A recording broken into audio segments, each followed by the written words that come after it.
Bismillahirrahmanirrahim.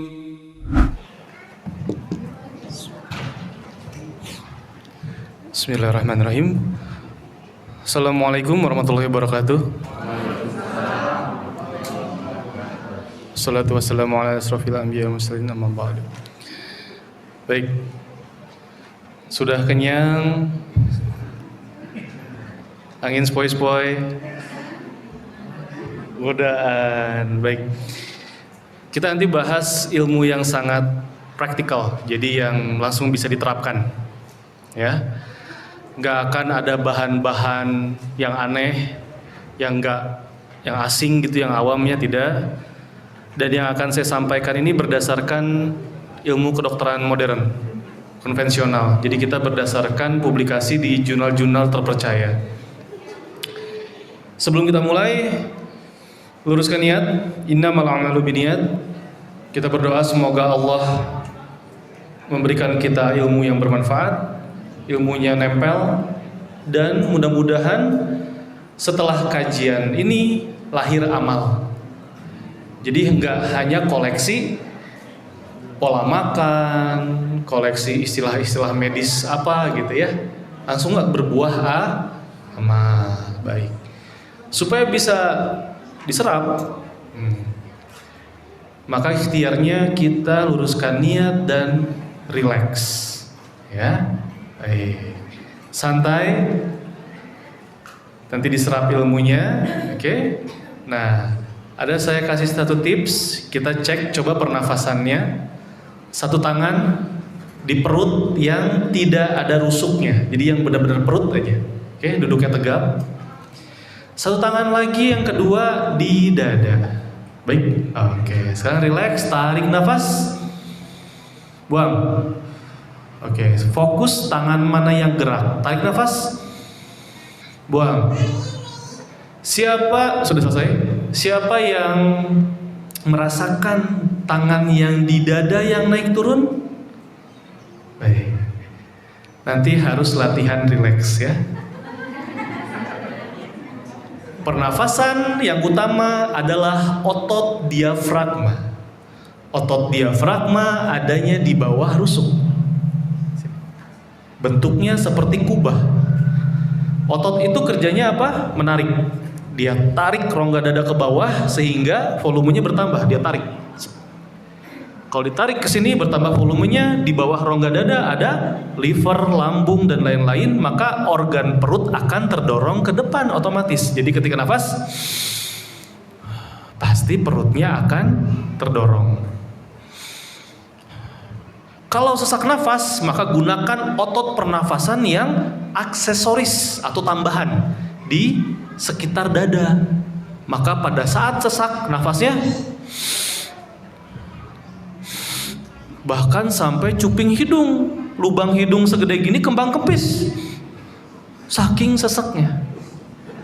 Berarti selama ini mungkin, silahkan muhasabah diri, evaluasi diri, kayaknya lagi stres.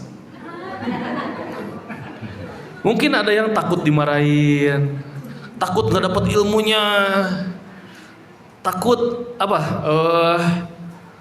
lagi? Ada yang salah yang saya lakukan selama ini, nanti sama dokter dihakimi gitu misal.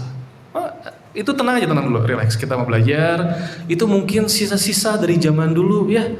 Ada yang pendidikan zaman VOC ya. Nggak apa, jalani aja. Itu sudah ujian masing-masing, oke? Yang beruntung, alhamdulillah orang tuanya begitu penyayang, hangat sehingga nafas santai pakai perut, alhamdulillah.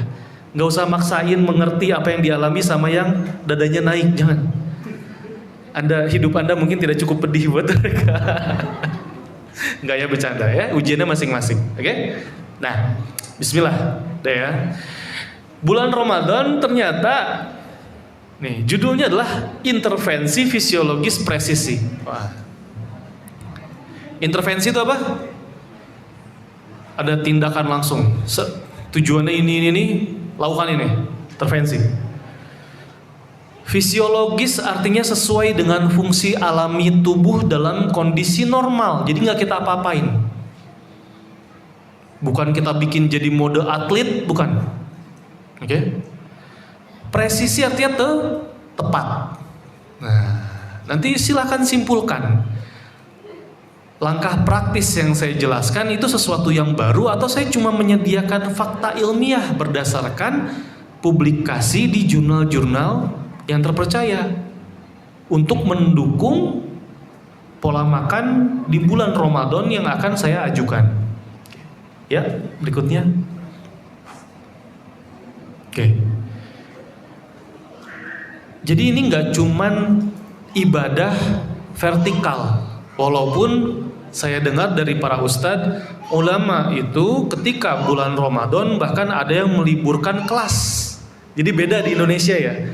Kalau di Saudi itu saya dengar kalau Ramadan kelasnya libur. Ulama itu fokus pada ibadah vertikal.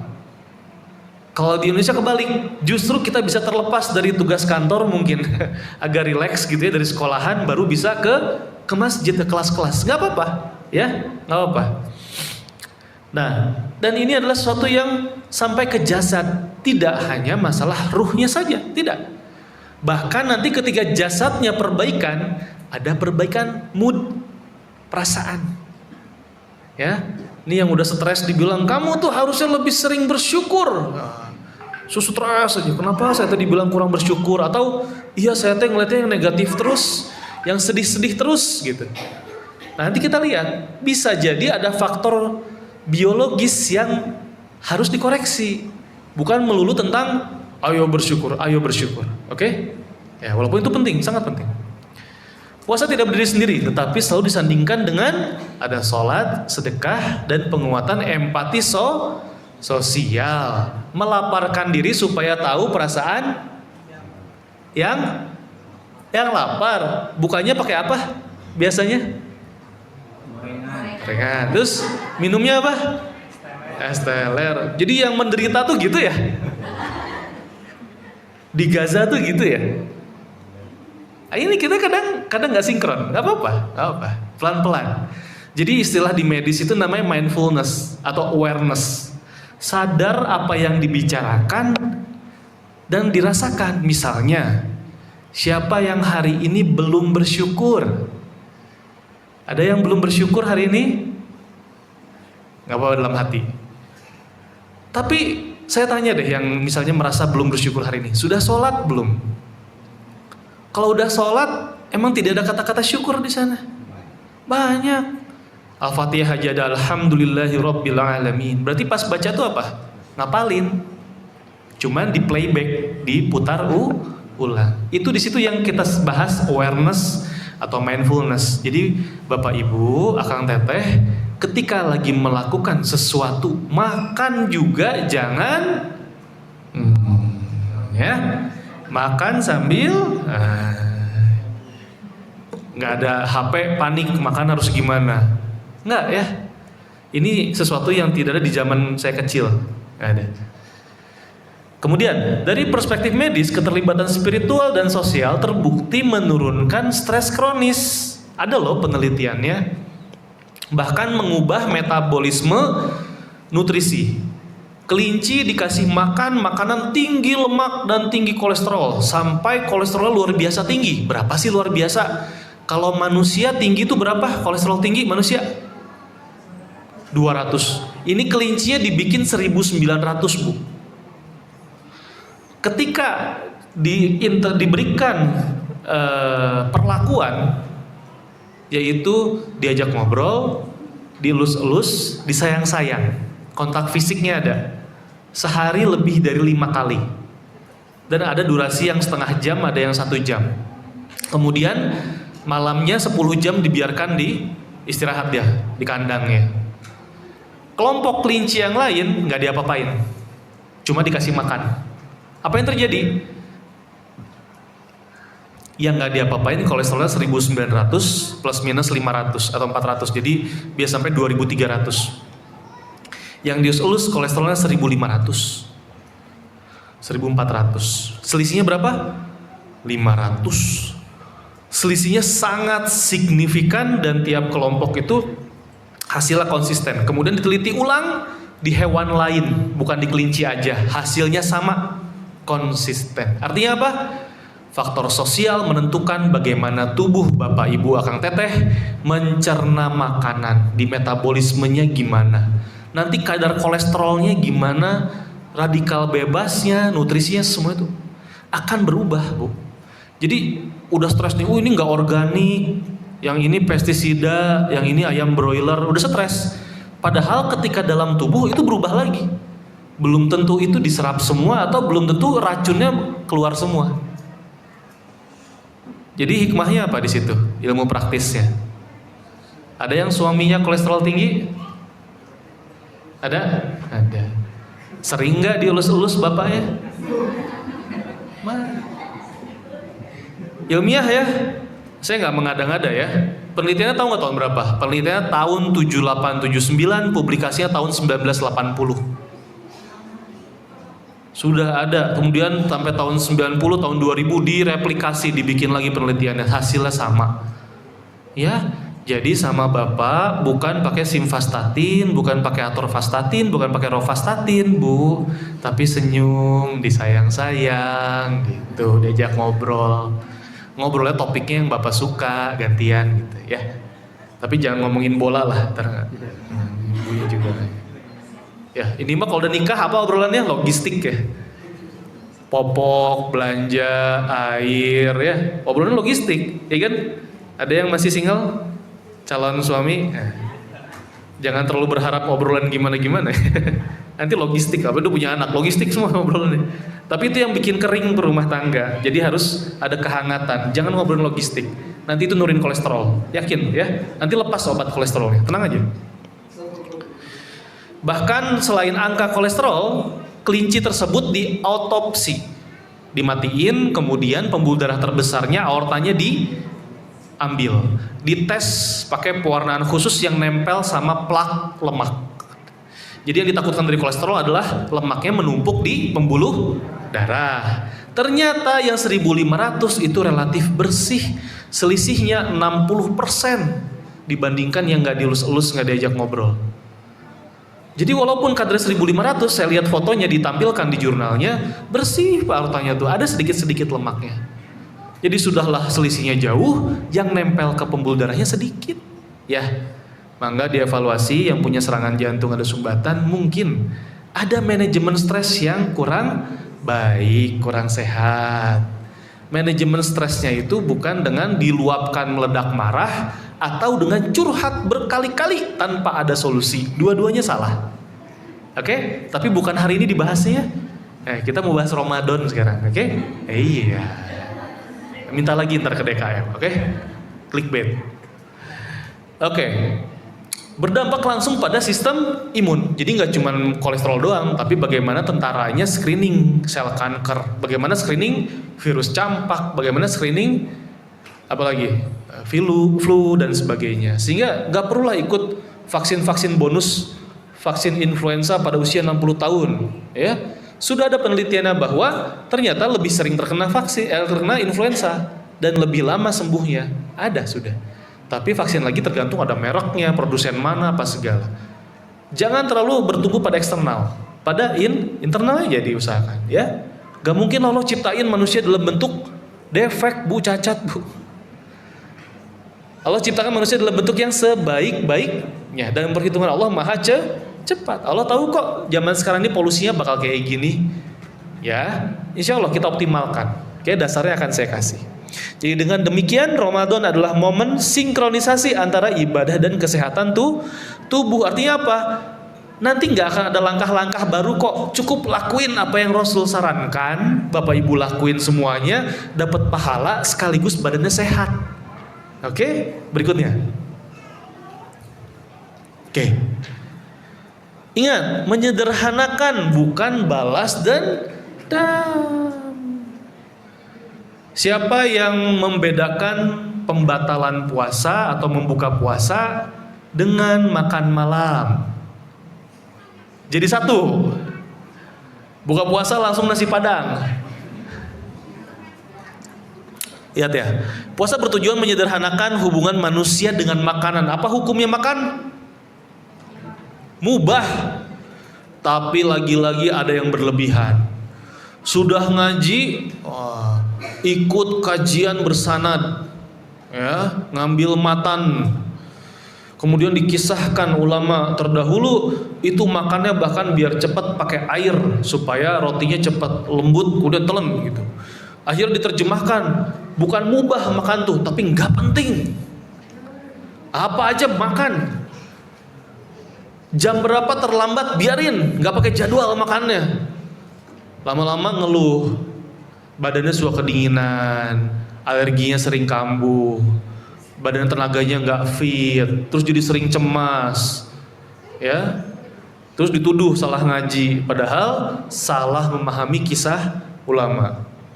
Ketika berbuka dijadikan ajang balas dendam, tubuh mengalami lonjakan apa? Biasanya karbohidrat. Nanti diserap tubuh menjadi apa? Menjadi gula. Ketika gula keluar, maka tubuh akan merespon dengan memproduksi insulin. Itu dulu ya. Karbohidrat apapun, tepung, cilok, wortel, kentang, nasi, roti, apalagi yang ada karbohidratnya. Tempe ada nggak? Ada karbohidratnya. Kacang-kacangan semua mengandung karbohidrat walaupun nggak banyak. Dia sumber protein tapi ada karbohidrat. Kemudian diserap sama tubuh menjadi gula. Sudah pasti nggak ada karbohidrat diserap jadi karbohidrat, pasti jadi gula. Supaya bisa digunakan oleh sel tubuh, maka gula harus masuk ke dalam sel otot yang di jempol, yang di paha, yang di jantung, otot jantung, oleh sel otak. Jalur masuknya ada yang dibantu insulin, ada yang tidak, Bu. Jadi nggak harus pakai insulin, ada. Dan caranya sangat gampang nanti ya. Oke. Nah ini masalahnya naik nih. Karena apa? Bukannya kurma sunnah, bala-bala wajib.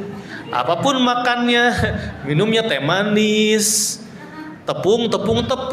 Di dalam bala-bala ada wortel. Wortel isinya karbohidrat, manis, ya. Sambelnya pakai gula. Enggak dok, saya kayak Dr. Zidul Akbar pakai kurma, sama aja gula. Dalam artian gula juga ya, tapi manfaatnya beda gitu, bedalah sambal pakai gula pasir sama pakai kurma beda ya. Oke. Kemudian dia mendadak tinggi, akhirnya apa? Hikmah puasanya beda, yang harusnya bertahap. Siapa yang tahu hadis berbuka? Rasul tuh ngasih saran loh, berbuka pakai apa? Ada yang tahu hadisnya?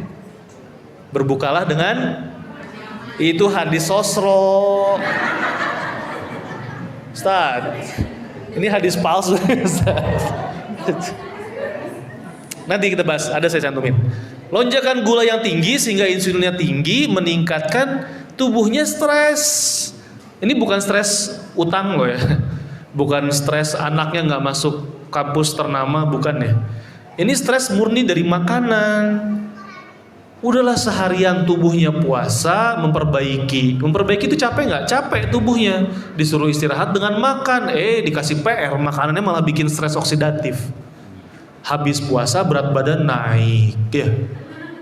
Next, berikutnya, pada studi tentang metabolisme dan jantung menunjukkan bahwa pola makan berlebihan setelah puasa menghapus manfaat dari puasa secara metabolisme, ya. Nggak dapet apa-apa kecuali lapar dan nggak ada yang dapet cendol ya, dapet martabak ya. Dapat berat badan naik ya. Oleh karena itu puasa yang sehat adalah puasa yang diakhiri dengan kendali diri. Bapak Ibu, nanti pestanya kapan? Idul Fitri, bersenang-senanglah kalian di situ, boleh, silakan. Lagi puasa, lagi sekolah, lagi ujian ya, mau cari sumbernya itu yang bawah ya. Lanjut. Oke. Nah, ada istilah autofagi. Ada yang pernah dengar? Biasanya langsung disebut intermittent fasting, padahal tidak. Intinya begini. Ketika gula darah sudah dimasukkan ke dalam sel, di darah itu gulanya akan turun ya, sekitar 80 sampai 90-an. Kita harapkan segitu. Gula darah setelah makan. Yang kira-kira 2 jam setelah makan lah ya. Kalau bisa segitu, 3 jam setelah makan.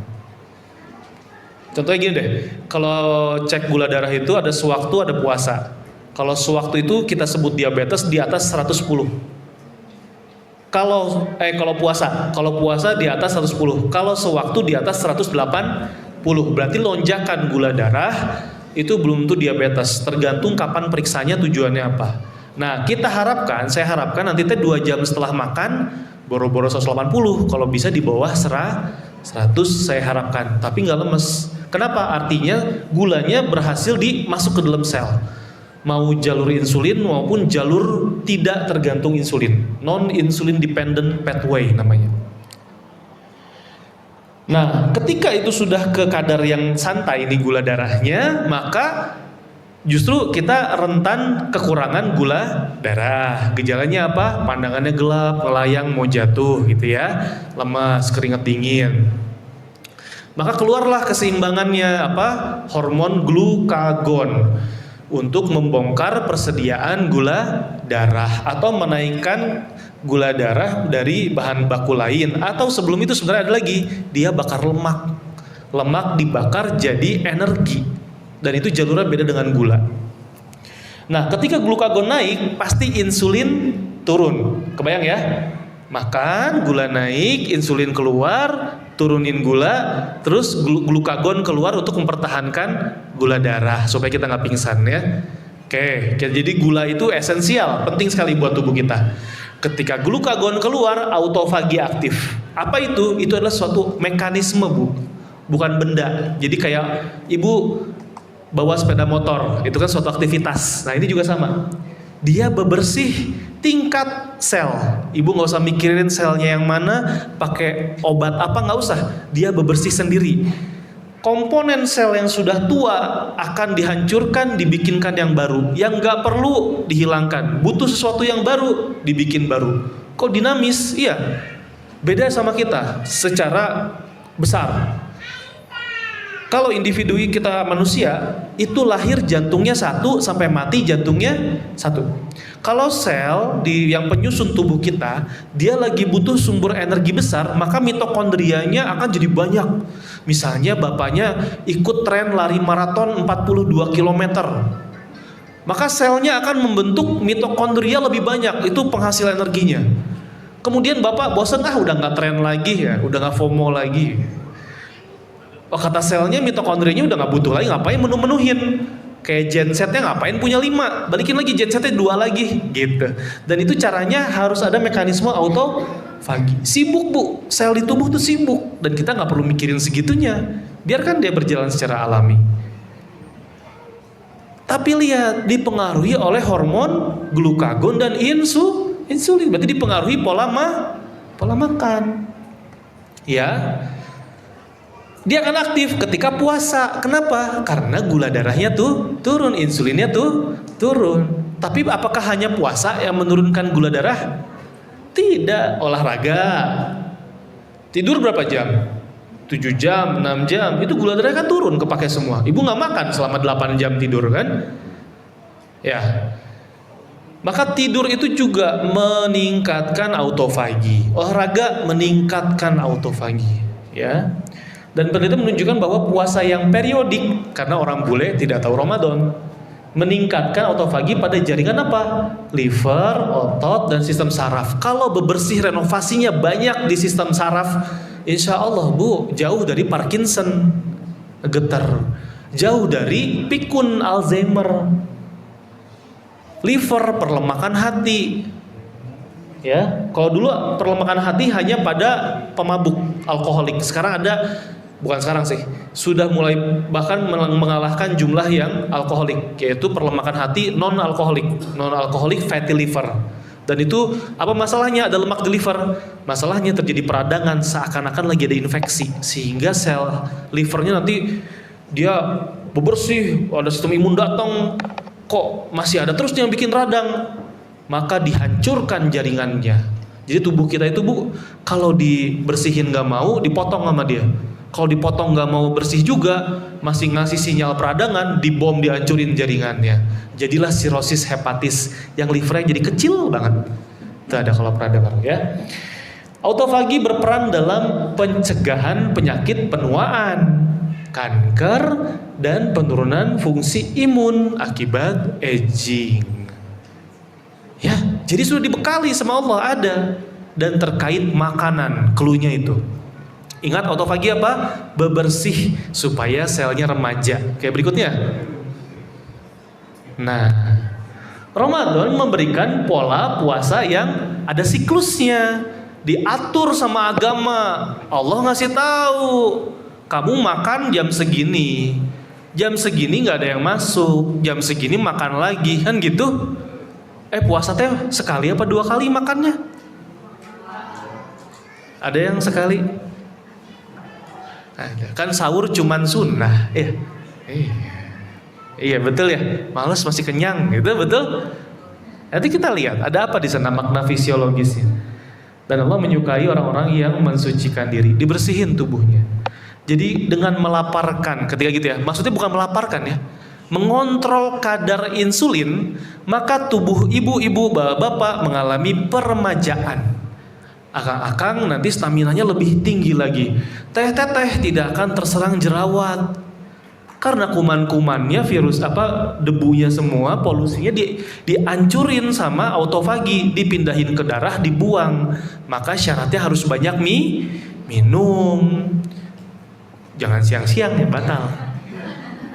Nanti itu kalau di luar bulan Ramadan, maka di antara jam makan tidak boleh ngemil, minum aja. Yang tawar-tawar, yang pahit-pahit.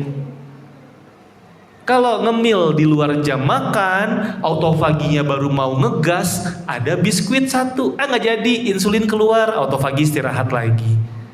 Autofagi mau ngegas lagi, sistem imun mau patroli. Sistem imun juga sama. Sistem imun kalau ketemu insulin dia gula pasir gitu, dia langsung kalem kerjanya. Istirahat, ada nutrisi, kita serap dulu. Jangan patroli sel kanker, jangan cari sel virus kuman bakteri, jangan dicari. Nutrisi dulu, gitu loh cara kerjanya tuh. Gantian dia efisien. Ini mah tiap jam ada Gabin, angkatan jadul. Zaman sekarang apa? Cilok ya, dadar gulung ya, red velvet gitu ya.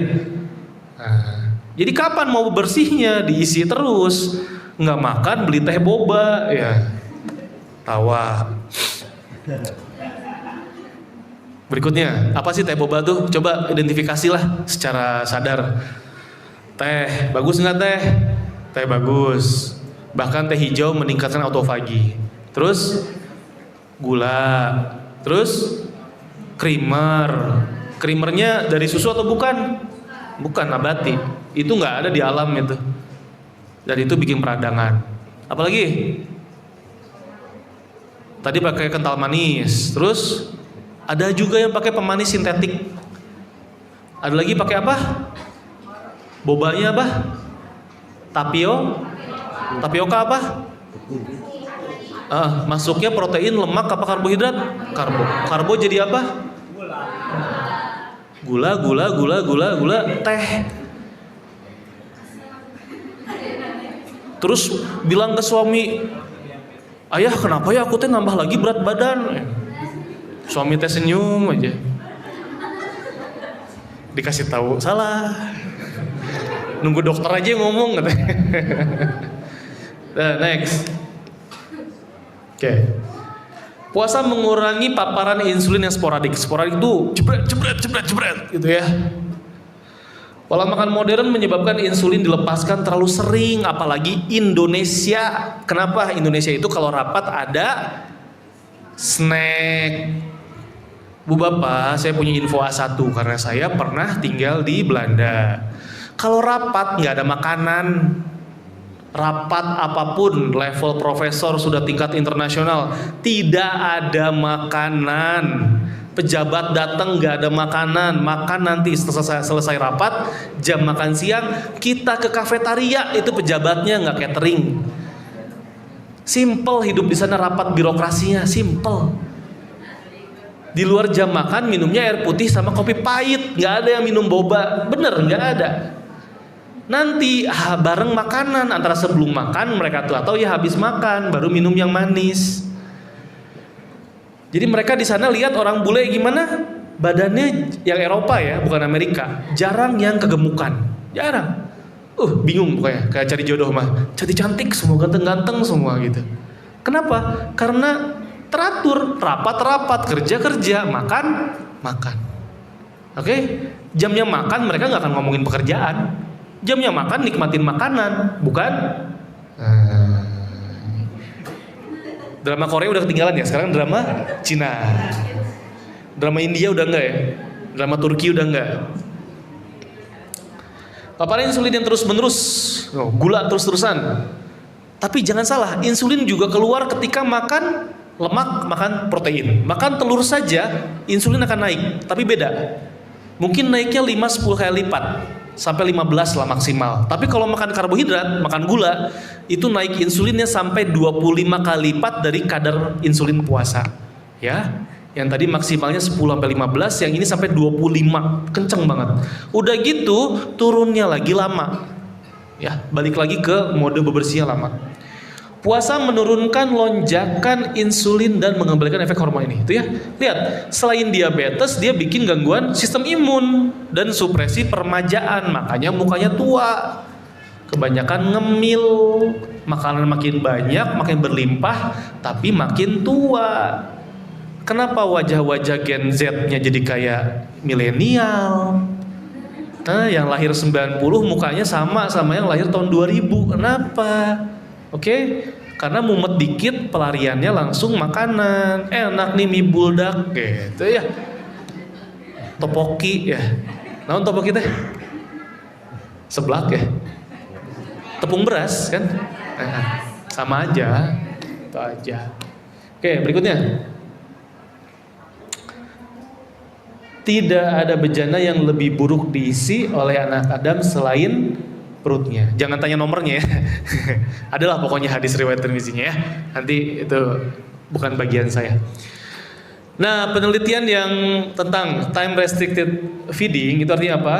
Makan tapi terjadwal, terbatas oleh waktu. Ada jam makan, ada jam tidak makan. Menunjukkan perbaikan metabolisme glukosa. Glukosa itu gula dan peradangan. Berarti obatnya diabetes adalah makan di jadwal. Makan aja di jadwal. Gimana kalau nggak di jadwal? Allah sudah ngasih kode, hidup manusia pakai jadwal. Ada minimal jam sholat ibu nggak makan, bapak nggak makan, betul nggak? Ini teratur bu, ada skala prioritas. Jangan dikit-dikit ngemil ntar sakit lambung, kebalik. Dikit-dikit ngemil bikin sakit lambung, ya. Jangan. Nanti ketika ibu jaga pola makan, sakit lambungnya hilang. Siapa yang sakit lambung tapi bulan puasa malah nggak perih? Banyak kan? Banyak. Ketika saya suruh, udah jangan ngemil sekarang, di luar jam makan, minum air putih aja. Tapi dok suka perih. Lah, Ramadan enggak. Next. Ya. Ada istilah baru. Mikrobiom. Mikrobiom itu adalah populasi bakteri menguntungkan di usus. Bakteri menguntungkan ini wajib ada. Dan bahkan dengan sunnah, bahkan perintah ya, di dalam syariat Islam, itu bahkan sangat mendukung peningkatan atau pengembalian populasi bakteri menguntungkan. Contoh ketika bayi baru lahir, tubuhnya steril, ya, bersih. Ususnya nggak ada bakteri, maka dapat dari mana dia bakterinya? Ada yang tahu? Bayi dapat bakteri menguntungkan di usus dari mana? Kan bayi baru lahir. ASI steril. Dari areola. Areola itu yang warnanya gelap di sekitar puting. Kalau bayi menyusu itu bukan putingnya, tapi lingkaran di luarnya masuk ke mulut semua. Kalau putingnya aja maka menyusunya sakit. Bahkan istri saya dapat pasien putingnya lepas. Karena dibilangin nyusui itu sakit, memang begitu. Ditahan-tahan, perih-perih, luka-luka, lepas. Mutilasi ya. Ya enggak ya, menyusui tidak boleh sakit. Kalau awal-awal baru belajar betul, tapi itu ada teknik yang salah. Mudah-mudahan secara naluriah bisa. Kalau nggak bisa, cari konselor laktasi atau spesialis anak yang mendalami ASI. Faktanya ada spesialis anak yang pro susu formula. Oke, off the record. Jangan, rame nanti saya viral. Nanti masjidnya takut ngundang saya. Oke, berikutnya. Belum, sorry. Maksudnya poin berikutnya ya. Nah, kemudian ada lagi sebelum menyusu. Apa itu? Tahnik. Ketika tahnik diberikan kurma yang dihaluskan di mulut, boleh ayahnya, boleh orang soleh. Dan dari situ steril nggak? Tidak. Ada bakteri di mulut, di kurma, dan di jari. Jangan lupa kurmanya dicuci dulu karena kata Kementerian Kesehatan atau Pertanian Saudi ya, kurma itu ada pestisida. Cuci dulu ya. Tapi sebelum makan, kalau baru beli 5 kilo dicuci, busuk. Cuci semuanya. Saya disalahin, busuk dok. Oke, jadi tahnik itu nanti suplai glukosa karena bayi itu ketika 3 hari pertama ada kemungkinan ASINya belum keluar dan itu wajar. ASI belum keluar 3 hari pertama itu wajar. Setelah 72 jam nanti ada produksi ASI. Tapi sedikit dok, lambung bayi baru lahir, kata istri saya, segede apa? Buah ceri. Buah ceri segimana? Segini. Jadi kecil bu. Memang sedikit, ya cukup dia segitu. Ya, jadi semangati. Jangan sampai ada komentar, ASINya dikit, susu aja. Jangan, nggak boleh. Ya, emang kecil. Oke, nanti bertambah sering waktu. Disemangatin, bikinin daun katuk, bikinin sayur daun kelor boleh. Dipijat punggungnya sama bapaknya, sama suaminya, ya. Ya, nanti oksitosin meningkat, ASINya ntar meningkat, oke? Ya. Nah, dari situ dia ngapain? Itu mencegah diabetes, penuaan, bahkan dia membantu memproduksi senyawa komunikasi antar sel saraf, namanya serotonin. Serotonin sangat erat kaitannya dengan perasaan bahagia. Jadi nanti pas puasa, ini ada arah ke sana hikmah medisnya, ada. Tapi hati-hati dengan poin berbuka. Lihat nanti kita bahas ya. Nanti di sini mendukung bakteri menghasilkan itulah ada short chain fatty acid SCFA, jadi ada lemak yang sangat bermanfaat. Ingat lemak bagus ya. Kemudian bersifat anti peradangan. Meningkatkan diversivitas itu apa? Variasi dari jenis bakteri menguntungkannya. Jadi ada yang menyatakan nggak bisa dikembalikan kalau udah rusak tuh. Minum antibiotik kemudian bakteri ususnya mati. Sebagian yang menguntungkan itu mati. Kemudian nggak bisa dibalikin lagi. Solusinya apa? Zaman sekarang transplantasi feses. Jadi feses orang sehat, tubuhnya ideal, masukin kapsul, telan atau lewat belakang, enema namanya. Sudah berjalan, sudah dibule. Kalau di Islam ada lagi koridornya. Kalau masih ada ikhtiarnya yang halal dan hal tersebut tidak mengancam jiwa atau bikin cacat, maka nggak boleh pakai yang haram dan najis. Nggak boleh. Nah, penurunan bakteri patogen oportunistik. Apa itu? Bakteri bikin sakit, oportunistik. Nunggu ketika populasinya bermasalah, bakteri yang menguntungkan. Istilahnya mah orang baiknya sedikit, maka orang jahatnya langsung keluar, oportunistik. Begitu maksudnya ya. Oke, berikutnya. Nah, ketika berpuasa, dari penelitian itu ternyata variasinya meningkat ya, yang tadi udah sekarat-sekarat, yang udah tinggal sedikit meningkat tuh. Oh, jenis-jenisnya jenis A, jenis B, jenis C, pop tuh kemudian secara jumlah dia juga meningkat. Maka buka puasanya akan menentukan si bakteri ini akan bertahan atau malah dia kelaparan atau malah mati. Jadi rakyatnya udah banyak, harus dikasih makanan yang cocok. Ya, next. Ya, ini sangat tepat sunnah berbuka. Ya, ke hadis aja dulu deh, coba next. Mana lagi berikutnya ada nggak? Nah ini. Jadi Rasulullah SAW biasanya berbuka dengan rutob. Rutob itu jenis kematangan kurma, bukan jenis kurma. Jadi ada ajwa yang masih rutop, ada kurma Tunisia yang masih rutop, oke? Kata Ustadz Abdurrahman Dhani, ada 6 tingkat kematangan, rutop ini tingkat kelima. Yang biasa kita beli yang gelap, yang hitam, itu tamar. Jika tidak ada rutop, maka beliau berbuka dengan tamar.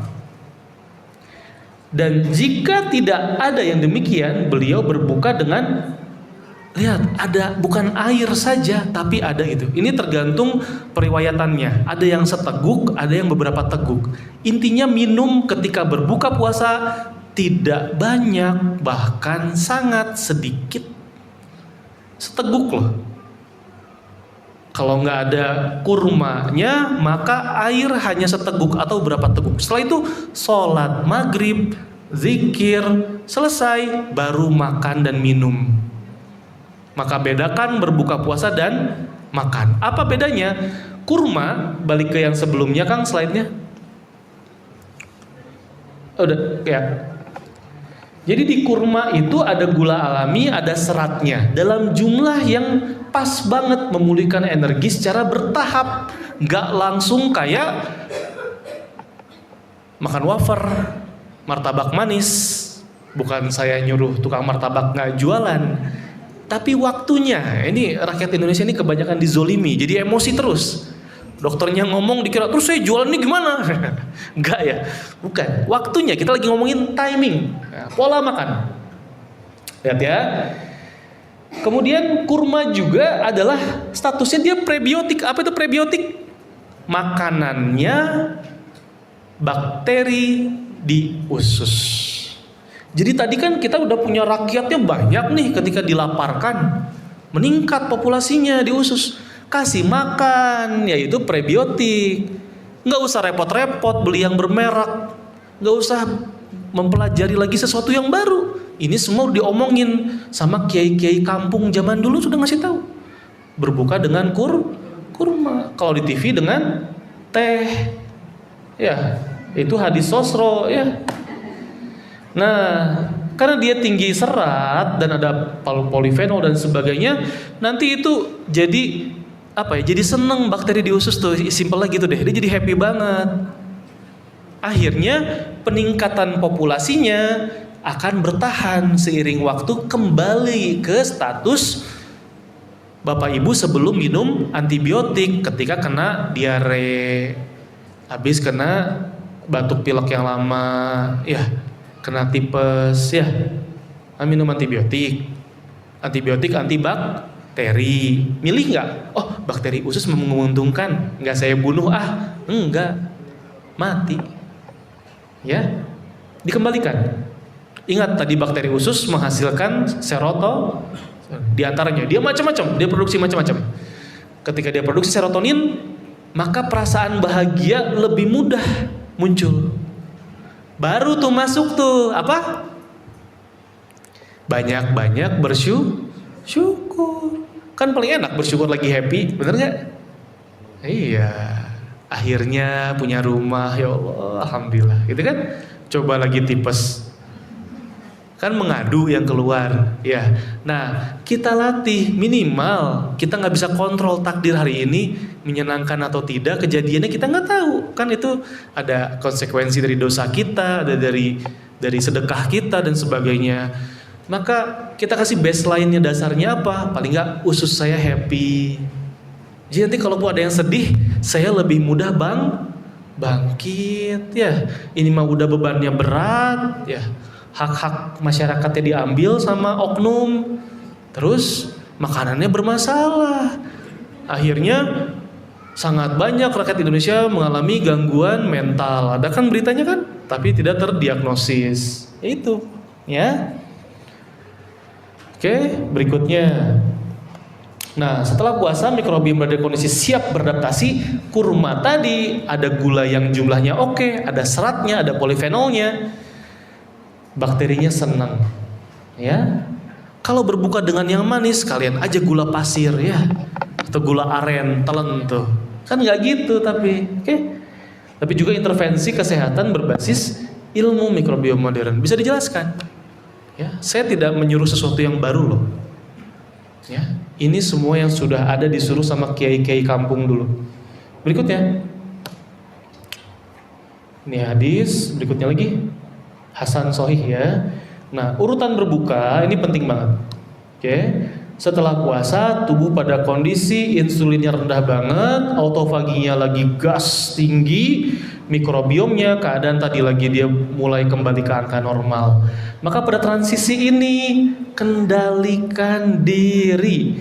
Jangan makan yang banyak dari pabrik. Oke? Udah kurma aja kalau ada kurma. Kalau nggak ada kurma, maka makan yang masih bentuk asli. Jadi kalaupun manis ada seratnya. Oke, adanya pepaya, misal, adanya semangka, jangan dibikin jus semangka. Udah jus semangka disaring lagi, seratnya nggak ada. Oke, bukan yang nggak ada manfaat, ada jus semangka ada manfaatnya.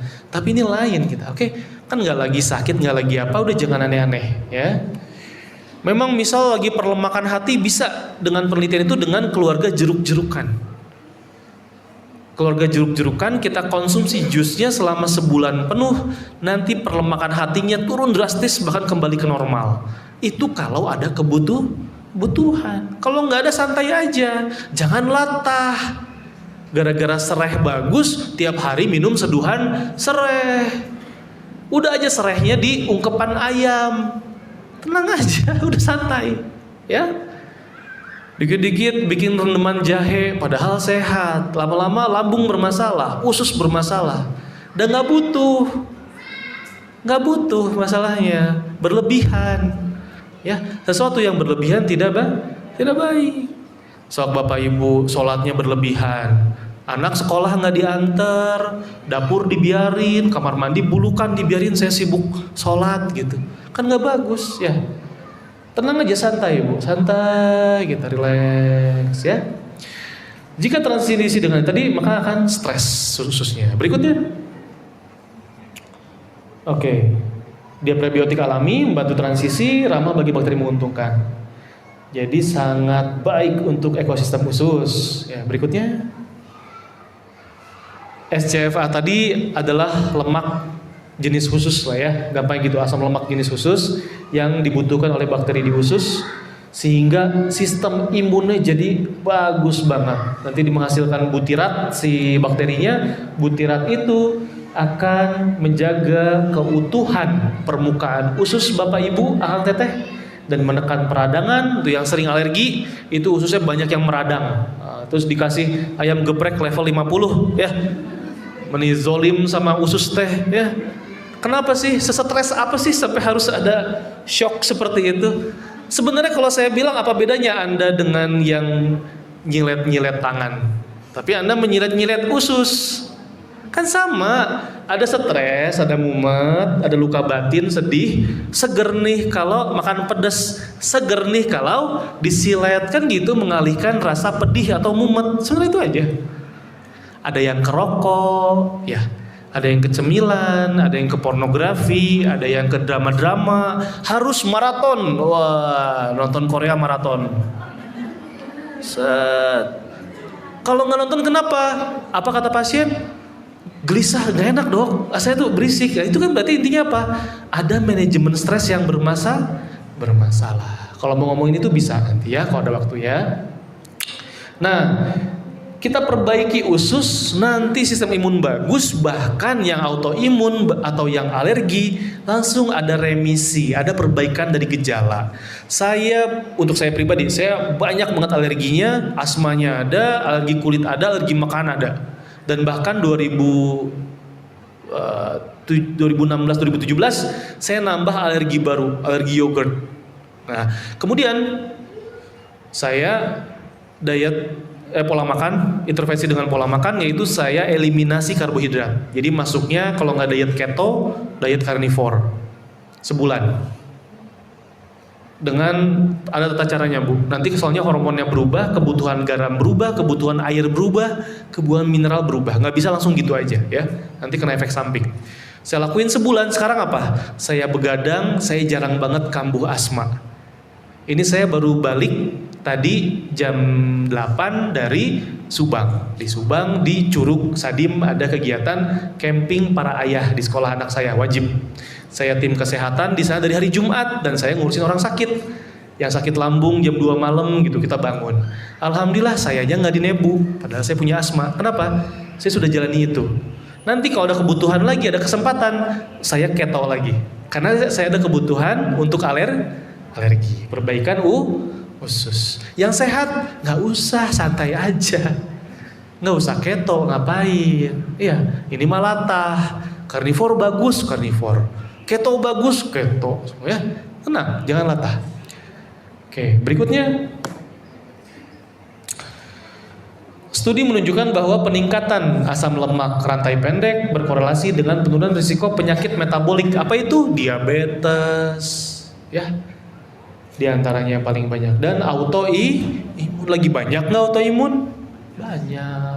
Laki-laki perempuan adalah 9:1.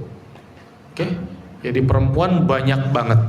Dan itu sangat juga berkaitan dengan selain ususnya dari pola makan perempuan, misalnya pelarian stresnya dengan makanan yang sembarangan gitu ya, sembarangan milih maksudnya, atau manajemen stresnya ya, karena perempuan itu memang qadarullah setiap siklus dari sel telurnya nanti bikin psikisnya beda gitu loh Pak, Akang Teteh. Lagi mau ovulasi seleranya apa, emosinya gimana, setelah ovulasi gimana, sel telur yang nggak dibuahi kemudian dia mau menstruasi, itu psikisnya beda lagi, makannya beda lagi. Oke, jadi harus bagus banget nih perempuan nih. Bapaknya harus mampu jadi tangki emosi. Ibunya meledak, bapaknya santai. Ini mah bapaknya berisik. Nah, ya. Nah, itu ada bahasa lagi nanti ya. Kenapa sampai seperti itu? Berikutnya. Kembali ke hadis, kalau nggak ada dua-duanya, jangan bala-bala. Bukan nggak beli bala-bala, tapi simpan dulu setelah sholat maghrib. Ini takmir masjidnya bingung. Kalau nggak disediain, nanti dikomentarin sama jamaah yang buka di sini gitu. Ya, terus disediain, Dokter Sofar udah ngejelasin gimana katanya. Ya. Minum air setelah puasa memang penting, tetapi jumlahnya dan seberapa cepat minum itu sangat ada impact, ada dampak pada tubuh. Kalau langsung banyak maka mengganggu keseimbangan elektrolit. Apa itu? Kadar garam, kadar kalium, kadar klorida dalam tubuh. Kalium ngapain? Nanti kelistrikan sel tubuh, diantaranya ke jantung. Irama jantung, cobain buka puasa minum air putih yang banyak atau air kelapa yang banyak. Bisa langsung sholat maghrib tar dulu. Lemas, irama jantungnya langsung atau bahkan sangat pelan. Meningkatkan juga stres oksidatif. Jadi si radikal bebasnya sama aja jumlahnya, cuman kekentalannya berubah dibandingkan antioksidan, dan dua-duanya tubuh produksi. Setelah kita membersihkan sampah, ada sisanya juga, yaitu radikal bebas, stres oksidatif. Tapi tubuh juga membentuk antioksidannya alami, bikin kita nggak usah terlalu mikirin, oh minum antioksidan gitu, tenang aja. Minum seteguk demi seteguk memberi kesempatan kepada ginjal dan pembuluh darah untuk beradaptasi. Kendali, ingat, bukan balas dendam. Berikutnya,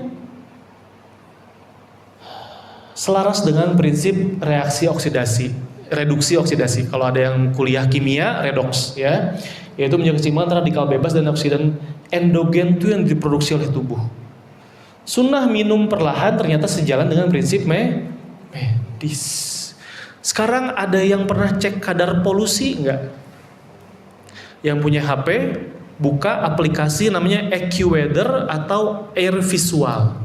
ACCU Weather. Di situ nanti halaman pertama lokasinya lain ya. Lokasinya lain, nanti di halaman pertama langsung scroll ke paling bawah. Nih, kita sambil praktek kita lihat daerah sini polusinya gimana. Nah, nih si cuaca. Angka skor sehat adalah berapa? Tahu nggak? Nggak tahu. ACCU Weather, WATHER.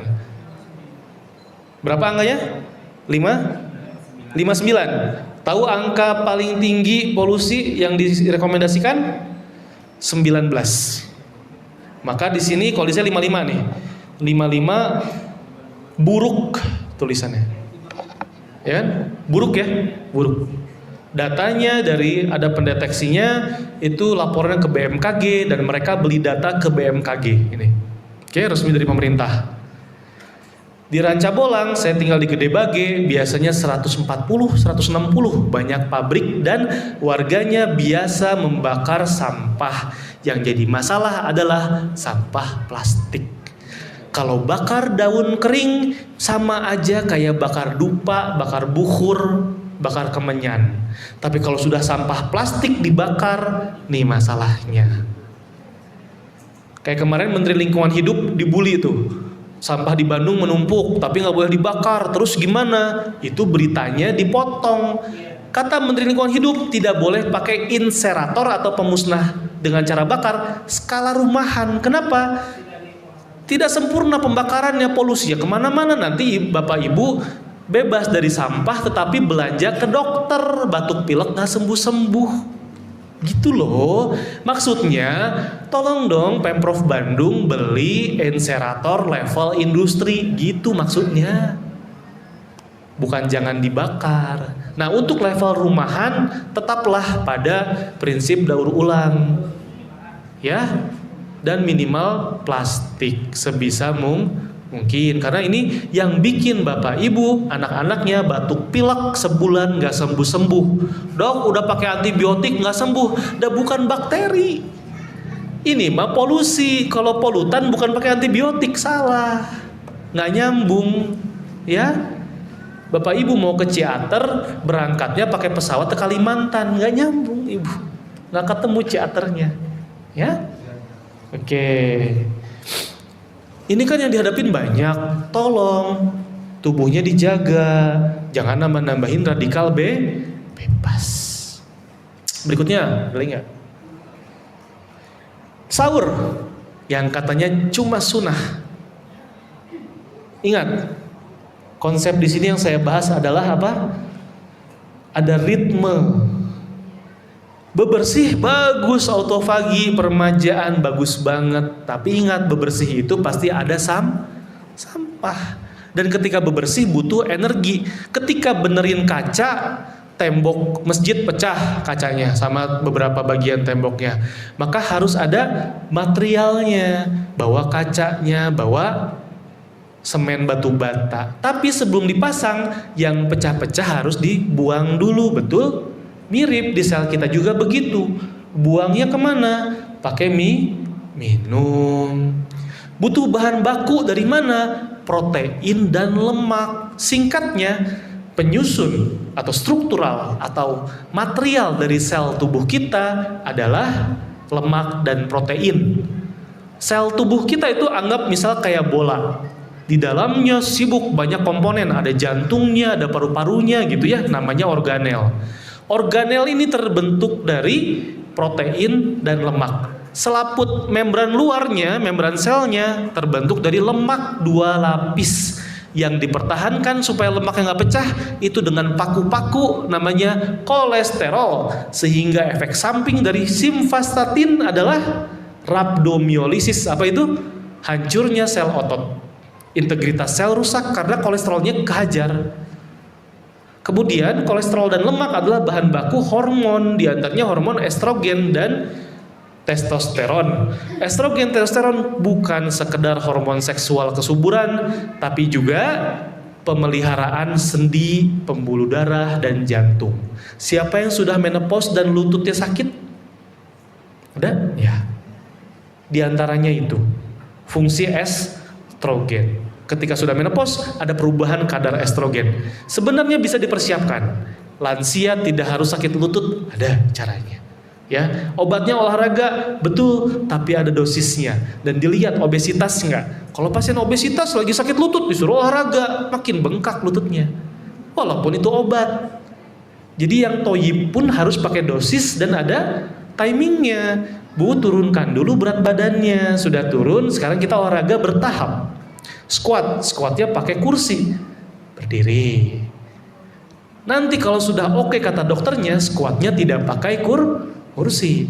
Kemudian squatnya lebih lanjut sampai jongkok. Lanjut lagi squatnya jongkok ditahan. Nah, ada tahapannya masing-masing. Jangan olahraga itu bagus buat sendi. Oh, yang lagi sakit sendi suruh olahraga. Waduh, rusak sendinya malah ya. Ingat ya, sahur masukkan nutrisi masuk, insulin keluar, artinya sistem imun sama autofagi istirahat, santai dulu, tenang, material masuk, setelah itu autofagi lagi gitu loh ya. Maka saya bukan pendukung intermittent fasting, karena intermittent fasting yang beredar di masyarakat itu awal mulanya namanya makannya 1 kali, sisanya puasa. Misalnya makannya cuma 4 jam, 20 jam puasa. Makannya 6 jam, 18 jam puasa. Berarti siklusnya cuma 1 kali istirahat dalam 24 jam. Saya nggak pegang yang itu. Mungkin jangka pendek boleh, sesekali boleh. Ya, tidak berbahaya sesekali. Tapi kalau dilakuin 2 tahun, tetangga saya menstruasinya amburadul.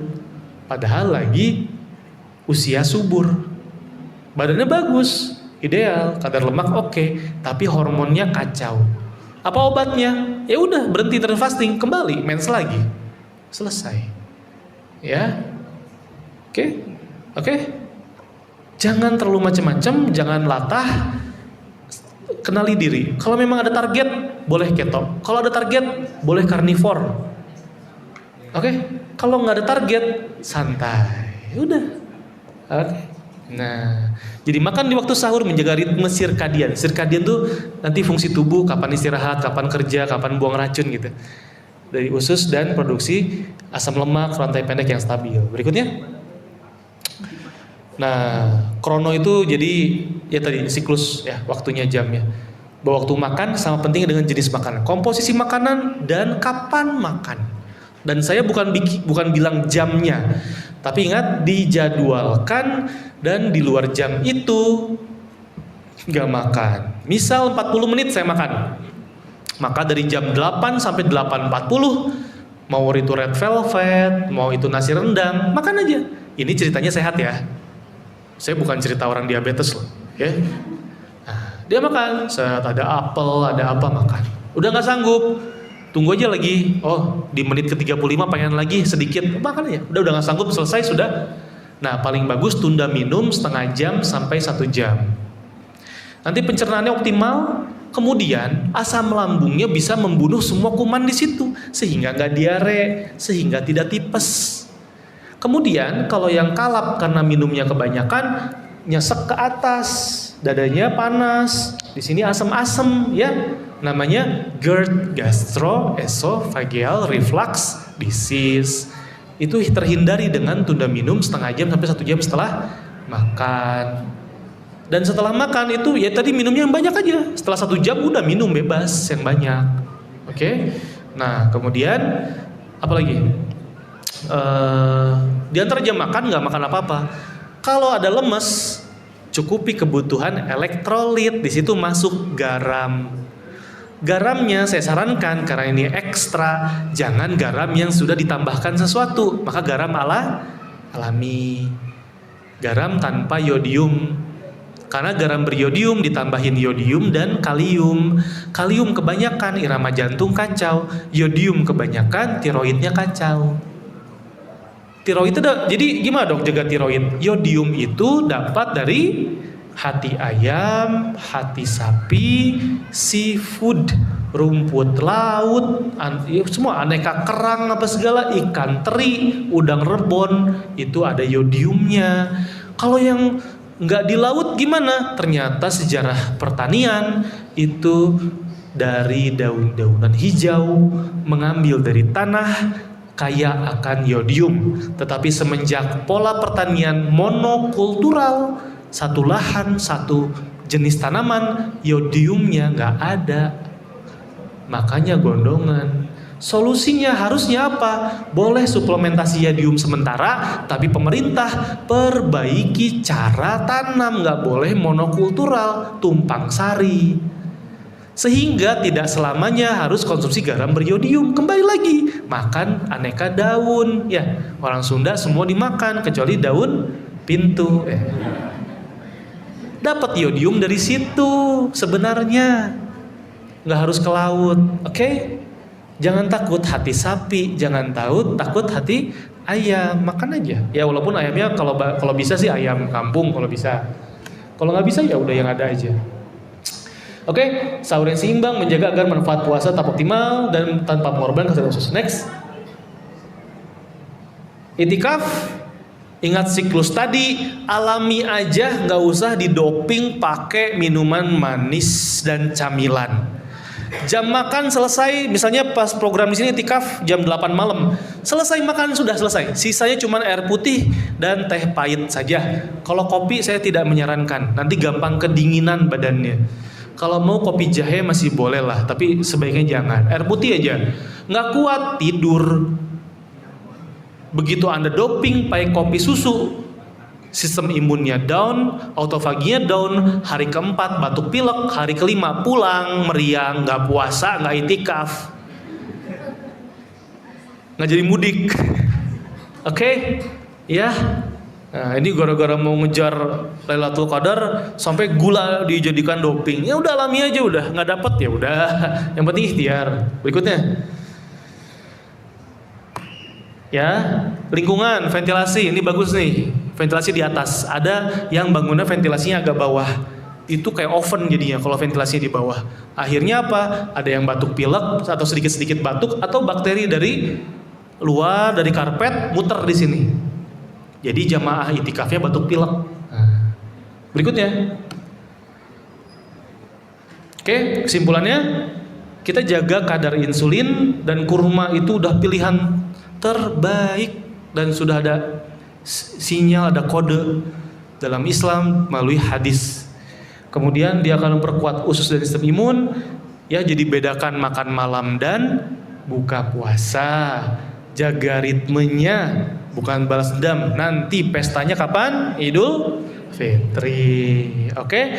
Hanya terjadi bila puasa dijalani sesuai hikmah. Saya ngasih tahu sesuatu yang baru nggak dari pola makannya? Nggak ya. Tapi saya ngasih bagaimana dasar ilmiahnya. Oke? Ada lagi nggak slide-nya? Oh udah. Udah ya? Slide-nya ada lagi? Next? Nggak ada? Oke. Baik. Itu dari saya. Apakah tanya jawab atau minta bahasan yang lain, misal kenapa suami saya galak ke anak? Enggak kok, bapak mah nggak galak, cuma ngoreksi. Nggak ngerasa. Mangga. Baik, terima kasih kepada Ustaz atas penjelasan. Mungkin kepada Ibu dan Bapak ada yang ingin ditanyakan? Oke, wah antusias sekali ini Ustaz. Mungkin dari sebelah mana dulu ini? Mungkin ada yang sebelah mana dulu ya? Baik, bisa diperkenalkan dari mana? Assalamualaikum warahmatullahi wabarakatuh. Waalaikumsalam. Ustaz, perkenalkan saya Dewi dari Banjaran. Mau bertanya, bagaimana sebetulnya imunisasi untuk bayi? Apakah penting? Terus kalau kita nggak ngambil imunisasi itu, apakah aman saja, Ustaz? Atau ada penggantinya? Terima kasih, Ustaz. Kenapa ketawa? Nebak ya? Langsung atau nanti? Langsung. Bu, jawaban saya diplomatis ya Bu ya. Begini, imunisasi adalah ikhtiar supaya tidak banyak yang cacat atau meninggal akibat infeksi bakteri atau virus yang dimaksud. Dengan cara niatnya membentuk namanya sel memori dari sistem imun. Nanti sel memori ini bisa jadi pabriknya antibodi, bisa jadi bentuk lain lah untuk komunikasi dalam sel sistem imun. Sehingga kalaupun kena lagi gejalanya akan ringan. niatnya begitu. Yang ada masalah di sini adalah virus itu tidak punya mekanisme patroli atau menjaga keutuhan materi genetiknya. Jadi mutasi pada virus alami terjadi dan sangat cepat. Nggak diapa-apain virus akan mengalami mutasi. Ketika mengalami mutasi yang mengubah selaputnya, maka dia tidak akan terdeteksi lagi. Seperti vaksin, kalau kita mau adil, naik haji harus pakai vaksin meningitis, maka yang ke Bali dan yang ke party di clubbing di Ibiza di Spanyol pakai bikini, nggak pakai baju, berhubungan seks bebas, lebih banyak cairan tubuh tertular, mereka wajib vaksin dan lebih banyak vaksinnya daripada yang haji. Harusnya begitu. Oke?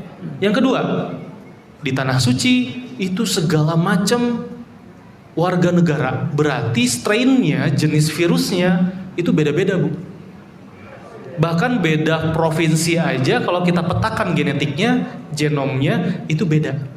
Nah, karena saya ada pendidikan genetik di Belanda, ya. Begitu. Kemudian kita lihat sekarang perkembangannya politik global. Menteri Kesehatan Amerika Serikat, Ibu lihat usianya 72 tahun, apa 74 tahun. Dan beliau six pack. Menteri Kesehatan pertama yang six pack, sebelumnya obesitas semua. Lihat aja. Lihat aja. Gimana kalau pencarian hadis, Kang? Mencari hadis, periwayatan hadis itu lihat, ngintip dulu, dia menjalankan apa yang diomongin nggak, betul nggak? Kalaupun periwayatannya kuat dan kita mau ngambil periwayatan yang lain lagi yang disebutkan, maka si ulama hadis ini akan ngelihat, ngintip dulu. Hadisnya tentang jangan ngebecandain hewan dengan ngasih makanan tapi bohong. Pas diintip-intip, jadi ulamanya ini yang mencari tahu ini sudah tahu isi hadisnya, udah tahu. Tapi dia tetap datangin situ, dia lihat kesehariannya. Ternyata dia ngasih wortel ke keledai, tapi ditarik lagi. Dibohongin. Maka derajat hadisnya menjadi hasan, tidak lagi sahih. Sekarang Menteri Kesehatan obesitas gimana? Digantilah sekarang. Jadi Menteri Kesehatannya yang six pack dan dia nge-gym dan dia makan dagingnya tinggi sehingga bikin gempar. Piramida makanan sekarang harus real food di Amerika, kemudian tinggi protein hewani karena yang diserapnya sampai 90%, protein nabati 30-40% diserapnya, Bu. Belum ngunyahnya cuman telan. Ya, ngunyah dikit telan, ya. Makan aja lama apalagi kerja gitu. Jadi nggak boleh ngunyah lama, ya. Nah, oke. Sehingga ada kebijakan lanjut lagi. 72 suntikan vaksin pada anak yang terjadwal di Amerika Serikat menjadi 11 saja, Bu. Dan itu tidak tanpa protes dari spesialis anak yang pakar vaksin. Ya, Bu ya. Jadi saya hanya menjawab dunia kedokteran lagi gempar di Amerika dan juga Indonesia. Oh, rame, Indonesia juga rame. Bahkan ada dokter spesialis anak yang bilang ultra processed food nggak apa-apa kok. Ada yang baca? Sorry ya, saya nggak. Kalau bisa hidup tanpa ultra processed food, hiduplah tanpa ultra processed food. Kecuali ibu terdampar adanya makanan kalengan yang isinya tepung-tepungan apa gitu ya, pakai perisai sintetik, ya udahlah daripada mati. Kayak makan babi ya, daripada mati makan aja dulu. Nah, jadi Bu, saya kembalikan lagi, silahkan itu mah mau ikut program pemerintah mangga, karena pemerintah pun tergantung siapa yang berkuasa, ya Bu ya. Oke. Makanya secara sadar, ihdinas siratal mustaqim, tunjukilah jalan yang lurus, betul-betul berserah. Nanti Allah tunjukkan. Oke. Baik, terima kasih atas jawabannya. Mungkin dari seimbang kita ke samping kanan untuk Bapak. Mungkin ada yang ingin ditanyakan? Oh, ada, ya.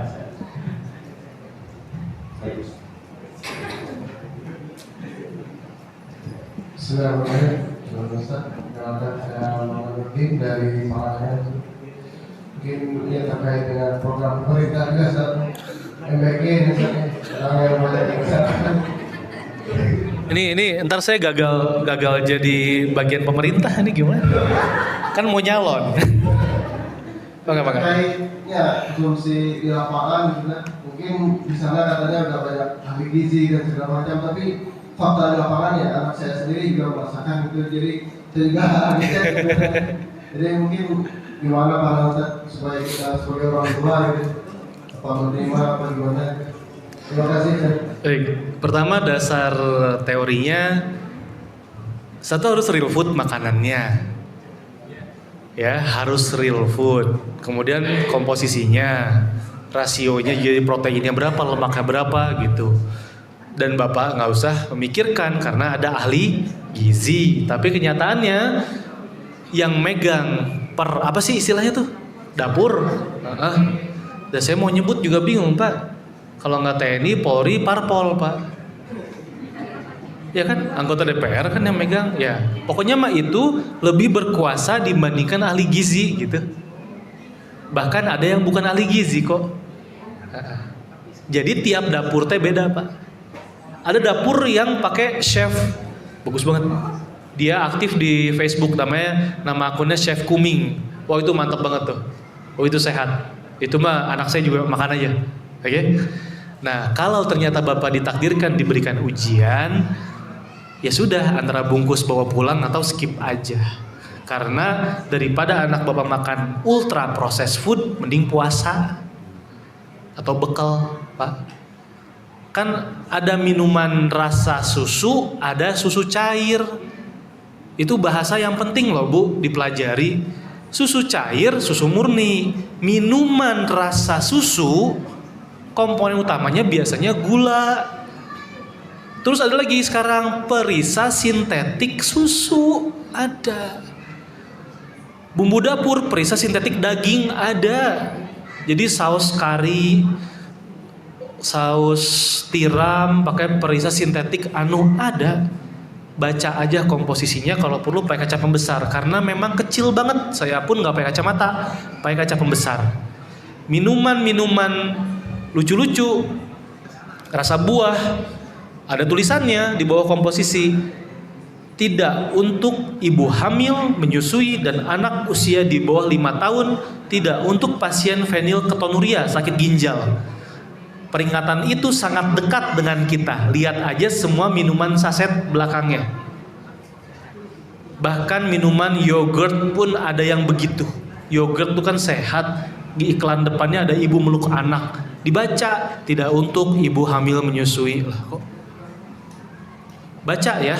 Biskuit sudah tidak seperti yang dulu. Tidak seperti yang dulu sudah. Regal zaman nenek saya beda sama regal zaman saya. Beda. Karena semua keputusan bergantung pada pemilik dapur, bukan direksi pabrik ya, gitu ya. bukan PGN lagi. Udah ganti ya. Oke. Ya begitulah. Oke. Jaga masing-masing. Untuk sesuatu yang di luar kendali jangan diambil pusing. Biarkan saja. Apa yang bisa dilakukan? Yang nggak makan dibekal aja, udah selesai. Tapi itu triliunan, ya nggak bisa diapain. Saya juga nggak tahu mau ngapain lagi. Iya, nanti Bapak depresi mikirin terus. Udah keluarga teh makanannya ultra processed food, suami depresi, kumaha gitu. Ya, oke. Jadi yang bisa diubah, yang nggak bisa sudah berserah kepada Allah. Sudah tenang aja. Zaman Fir'aun makanannya real food Pak. Betul? Tapi anak laki-lakinya dimatiin. Ya. Kita beda ujiannya ya. Anak kita nggak disembelih, nggak dikubur, tapi makanannya begitu. Ya.